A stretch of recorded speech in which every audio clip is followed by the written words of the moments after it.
Hello बच्चों, चलिए प्रश्न देखते हैं। एरोइड्स किसमें भोजन संग्रह करता है? पुष्पक्रम में, लंबी जड़ों में, पर्णाधार में, फूले हुए तने में। आइए जानते हैं यहाँ पे हमारे प्रश्न की मुख्य अवधारणा। हमारे प्रश्न की मुख्य अवधारणा यहाँ पर संबंधित है, हमें बताना है एरोइड्स के बारे में। एरोइड्स में भोजन संग्रह से संबंधित प्रश्न दिया। देखिए, एरोइड जो होते हैं ये पादप की एक श्रेणी होती है। अब पादप की एक श्रेणी जिसमें उदाहरण ले सकते हैं कोलोकेसिया एस्कुलेंटा का। कोलोकेसिया कोलोकेसिया एस्कु एस्कुलेंटा नामक जो पादप होता है ये एक प्रकार का एरोइड है। अब एरोइड पादप की ये विशेषता होती है कि इनमें जो भोजन संग्रह होता है, इनमें जो भोजन संग्रह होता है वो पौधे के आधारीय भाग में होता है।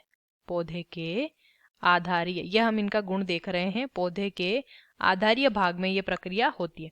पौधे के आधारीय भाग में भोजन संग्रह होता है और नए कंद का निर्माण हो जाता है। और नए कंद का क्या हो जाता है? निर्माण हो जाता है। और नए कंद का निर्माण क्यों होता है? क्योंकि यहाँ पे क्या हो रहा है? भोजन संग्रह हो रहा है, तो संग्रहण के कारण वहां का भाग फूलकर मोटा हो जाता है। फूलकर मोटा हो जाता है जिससे कंद का निर्माण होता है। अब ये आपको कहाँ देखने को मिलेगा? एक तो कोलोकेसिया एस्कुलेंटा में और एलोकोशिया में भी ये प्रक्रिया देखने को मिलती है।